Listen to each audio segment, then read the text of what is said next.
Stall रखना चाहिए, कैसा कौन से कानून तहत करे, तो गैर गलत है ये बिल्कुल, फंडामेंटल राइट्स के खिलाफ है। आप आखिर किस बुनियाद पे आप बोलेंगे, क्या करना चाहेंगे आप? फिर वो लोग कहाँ पे अपना रोजगार तलाश करेंगे, कहाँ से अपना घर चलाएंगे? और उसमें क्या खाली मुसलमान है, उसमें गैर मुस्लिम भी हैं। अब मच्छी की दुकान है, अंडे की दुकान है, अंडा फ्राई की है, वो तो सब चलाते, उनको लोग क्या करेंगे? तो ये तो गलत है, बिल्कुल गलत फैसला है उनका। और हम उम्मीद करते हैं कि इस तरह के जो डिसीजंस अगर लिए जाएंगे तो इससे तो आप पहले ही बेरोजगारी ज़्यादा है, गरीबी ज़्यादा है, कीमतें आसमानों को छू रही हैं, और ऊपर से आप खाने पे टारगेट कर रहे हैं। सर, अगर हम बात करें तेलंगाना की, बाकी के हिंदी हार्टलैंड स्टेट, राजस्थान, मध्य प्रदेश और छत्तीसगढ़ की, जहाँ हैदराबाद शहर के जेटीसी एरिया में कांग्रेस परफॉर्म नहीं कर पाई है, और उसी तरीके से इंदौर में भी उनका परफॉर्मेंस जीरो रहा, रायपुर में परफॉर्मेंस जीरो है, तो ये जो अर्बन एरिया कांग्रेस का जो इस तरीके का परफॉर्मेंस है, यहाँ पर भी बीआरएस ने अच्छा परफॉर्म किया जेटीसी एरिया में, इसको कैसे देखते हैं? कांग्रेस रूरल में भी परफॉर्म कर पाई तेलंगाना में, लेकिन अर्बन में बिल्कुल भी उनको कोई सफलता हासिल नहीं है। तो अगर आप देखेंगे तो यानी subject to correction vote percentage में 2% का फर्क है, 2%, राइट बालू साहब? दिस 2% वोट डिफरेंस है, it's not a big difference, but yes, in terms of seat that gets bigger, but vote percentage wise only 2% difference is there. Yes, it is a fact that Congress could not win in Hyderabad Parliament, in Secunderabad, in Malkajgiri also. So yes, that is a fact, and that is also a strength of MIM and BRS also, that they could win from there. So to make it very different, urban, rural, I don't think so that is correct, because end of the day, I can also say that when you have won here, why didn't you win in Vikharabad and in Tandur or Pargi? Why couldn't you win in Ibrahimpatnam? So every area has a different challenge. All depends on candidates, what was the mood over there. But the fact is, yes, we also played an important role in that. Our party did play an important role in that. 24 का election सामने है sir, अगर हम Hyderabad parliamentary constituency की बात करें आगे, फिर से मेरा वही सवाल करें, वोटिंग परसेंटेज काफी कम, क्या sitting MP you and party president also you see it as a challenge in front of you, how to increase and how to approach the people and convince them to vote, exercise their vote?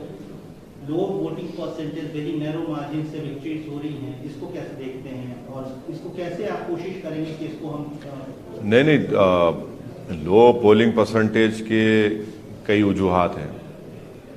एक वजह यह है कि गैर ज़रूरी के हर बार sensitive के नाम पर पुलिस को, पैरामिलिट्री फोर्स को आप खड़ा कर देते हैं और बैरिकेड्स लगा देते हैं, रोड्स बंद कर देते हैं आप, और आप लोगों को निकल कर रोड जाने की तकलीफ हो जाती है उस दिन। तो वो एक वजह है। दूसरा वजह यह है कि हमारी कोई कमज़ोरी होंगी, हमको उसको दूर करना चाहिए। तीसरा यह है कि आवाम में भी थोड़ा इंटरेस्ट कम हो रहा है, छुट्टी मनाते उस दिन कि बाहर चले आते। तो ये अहम 3 चीज़ें। और चौथी चीज़ ये है कि पोलिंग बूथ जो है, मेरे को एक बात समझ में नहीं आ रही कि गवर्नमेंट के स्कूल्स प्राइवेट बिल्डिंग में चल सकते हैं, तो पोलिंग बूथ प्राइवेट शादी खानों में क्यों नहीं आते भाई? कंप्लीटली मेरे को बिल्कुल ताजुब होता। इलेक्शन कमीशन ऑफ इंडिया को देखना चाहिए कि अगर पूरे इंडिया में गवर्नमेंट स्कूल प्राइवेट बिल्डिंग में चलते, तो आप एक दिन के लिए क्यों नहीं लेते किसी मैरिज हॉल को? आप यानी एक जगह ले रहे आप, और एक जगह पे 1100 वोट है, माने 2 कमरों को आप, इससे कम कमरा है और आप 2 बूथ, तो कहां पोलिंग परसेंटेज बढ़ेगा?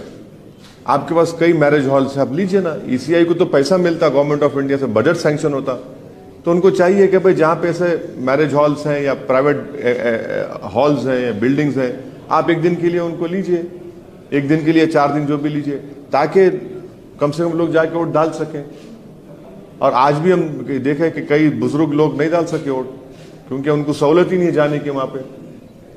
और फिर आप एक कंडीशन लगाते कि गाड़ी का दूर रोक देना, तो उससे भी वुमेन पोलिंग मुतासर होती।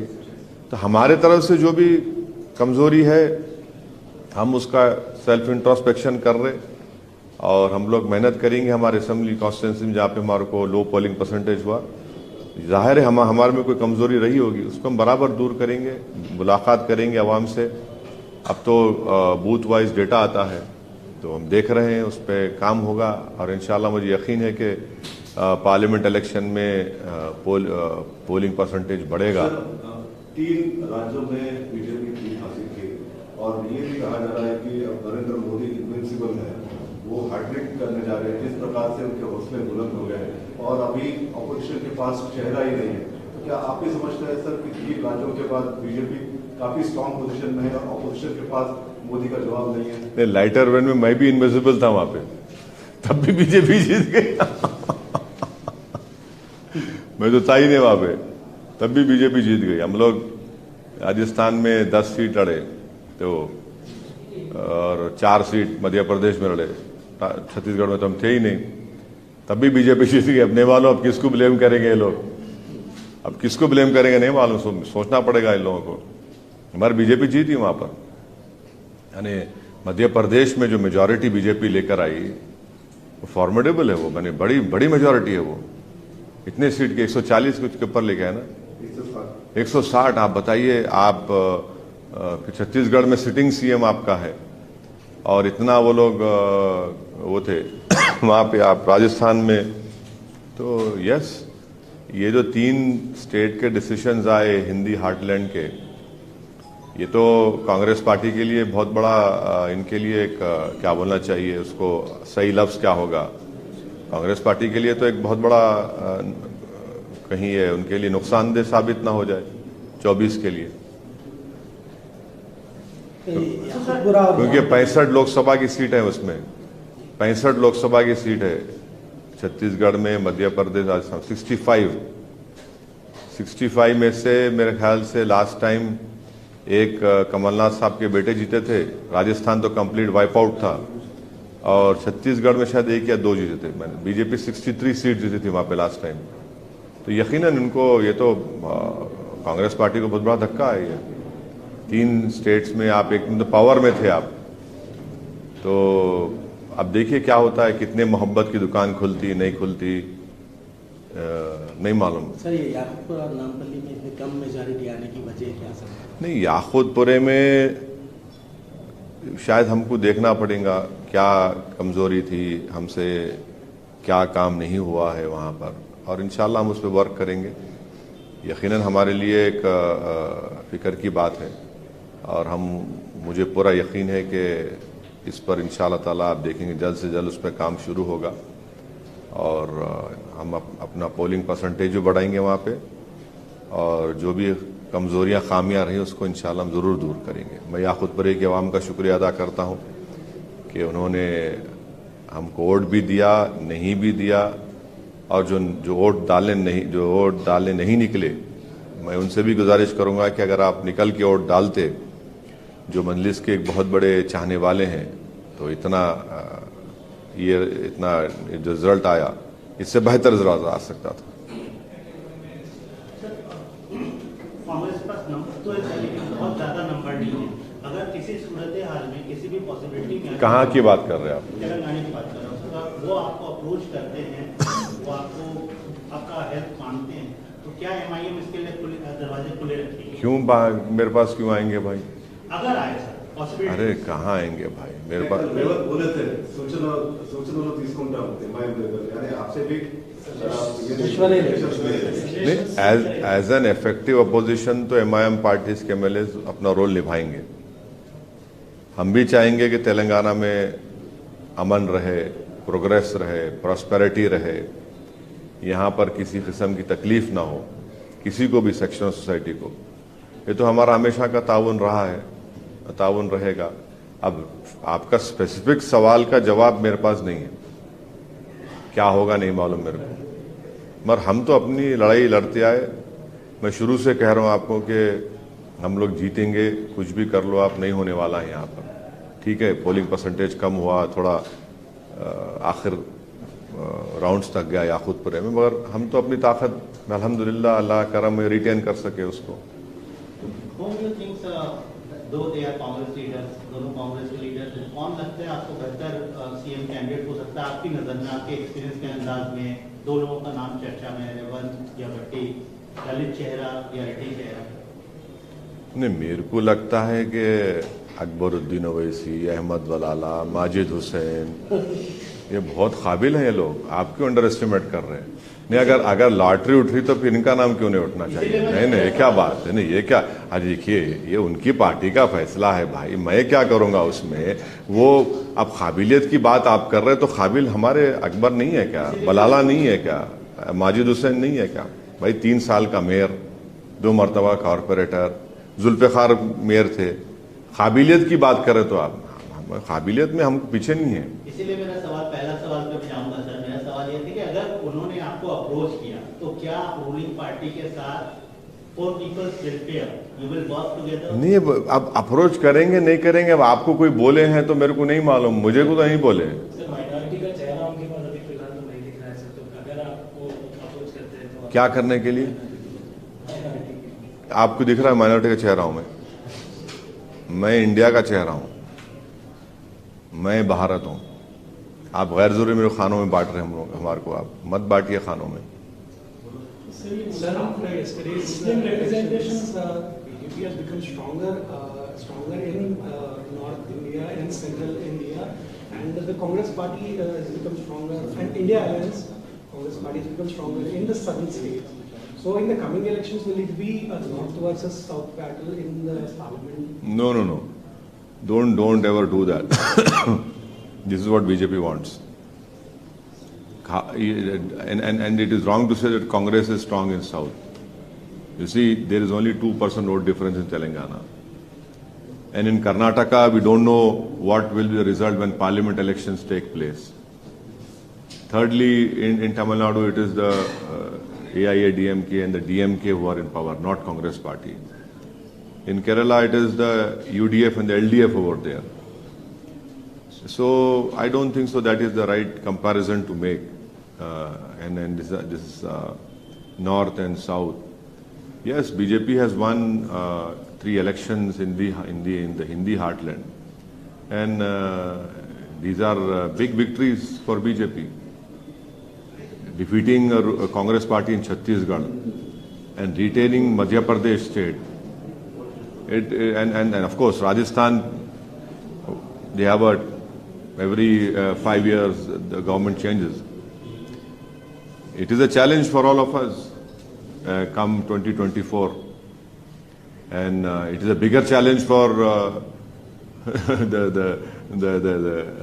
the parties who are there in that INDI alliance. Sir, ये 4 स्टेट्स में 636 एमएलएस में रूलिंग पार्टी का एक भी मुस्लिम एमएलए नहीं इलेक्ट हुआ। मुस्लिम रिप्रेजेंटेशन रूलिंग पार्टी से मुराद कौन? बीजेपी और कांग्रेस। कोई भी मुस्लिम एमएलए इलेक्ट नहीं हुआ है। नहीं, मध्य प्रदेश में आरिफ मसूद हुए ना?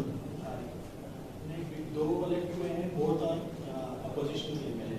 नहीं, अच्छा, रूलिंग पार्टी वो तो बीजेपी है। बीजेपी टिकट देती भी नहीं ना। बीजेपी तो टिकट, देखिए बीजेपी का क्लियर कट है, वो मुस्लिम माइनॉरिटी को इंडियन पॉलिटिक्स से इनविजिबलाइज कर चुके हैं। एक मिनट ठहरिए भाई, बात मत करिए, एक मिनट ठहरो भाई। तो वो लोग इनविजिबलाइज कर चुके हैं पूरा, कोई है ही नहीं। तो बीजेपी का, उनके पास एक मुस्लिम एमपी नहीं है, मुस्लिम मिनिस्टर नहीं है यूनियन गवर्नमेंट में, तो बीजेपी का क्लियर कट आइडिया है। अब दूसरे पार्टीज जो है, अब वो भी तो वैसे फॉलो कर रहे हैं, वो भी तो वही फॉलो कर रहे हैं ना। वो भी तो सॉफ्ट हिंदुत्व बोलिए, हार्ड हिंदुत्व बोलिए।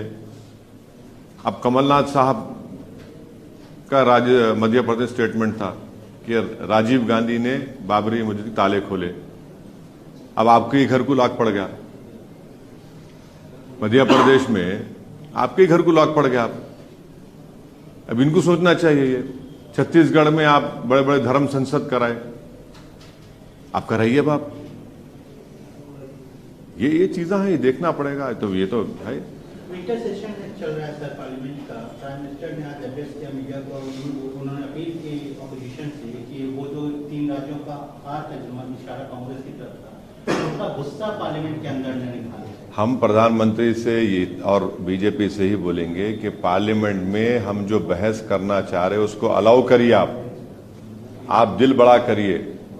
आप सिर्फ अपना गवर्नमेंट का एजेंडा लेके मत चलाइए प्लीज। सिर्फ आप अपना एजेंडा लाके करा लेंगे तो अपोजिशन क्या करेंगे? फिर डिबेट्स भी तो होनी चाहिए। सरकार को हम क्रिटिसाइज करें, इश्यूज हैं ऐसे कई।